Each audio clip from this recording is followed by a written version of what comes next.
যেই দিন এলান হবে জমিনের মধ্যে আমিরুল মুজাহিদিন বর্তমান পীর সাহেব হুজুর এমন একটা দিন চলে আসবে শেখ চরমনায় জমিনে নাই। এমন একটা দিন জমিনে আসবে আল্লামা মামুনুল হক জমিনে থাকতে পারবেন না। এমন একটা দিন জমিনের মধ্যে আসবে ওয়াকাটার মাওলানা হাফিজুর রহমান সিদ্দিক জমিন থেকে বিদায় হয়ে যাবে। এমন একটা দিন জমিনের মধ্যে আসবে আল্লামা খালিদ সাইফুল্লাহ আইয়ুবী জমিন থেকে বিদায় হবে। এমন একটা দিন আসবে আমি আজাদির মরণের খবরটাও পেয়ে এলান করে দেওয়া হবে। বাংলাদেশের সিচুয়েশনের দিকে তাকাও।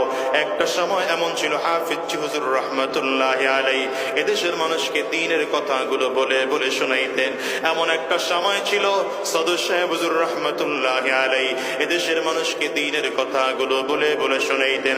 এমন একটা যুগ ছিল মুফতি আমিনী রহমাতুল্লাহি আলাইহি এদেশের মানুষকে দ্বীনের দাওয়াত দিয়ে দিয়ে শোনাইতেন।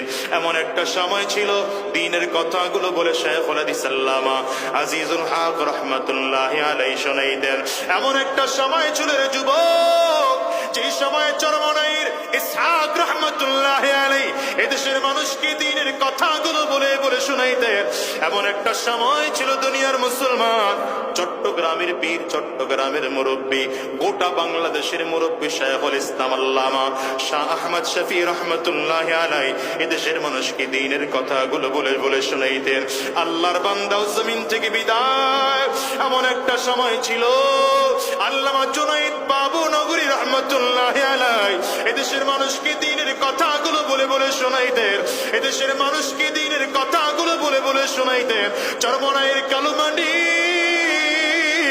সৈয়দ ফজলুল করিম রহমাতুল্লাহি আলাইহি যুগের পরিবর্তনে আল্লাহর বান্দাও জমিন থেকে বিদায় হয়ে গেলেন। আমি তো বলি, মাঝে মাঝে বলি, আজকেও বলে যে এই চেয়ারগুলোতে তো আমরা আসলে বসার যোগ্যতা রাখি না। বসলাম কেন জানো? কাব্বারানি মাউতুল কুবারা, বড়রা নাই এই জন্য আমরা অযোগ্যরা সেই চেয়ারগুলো দখল করেছি।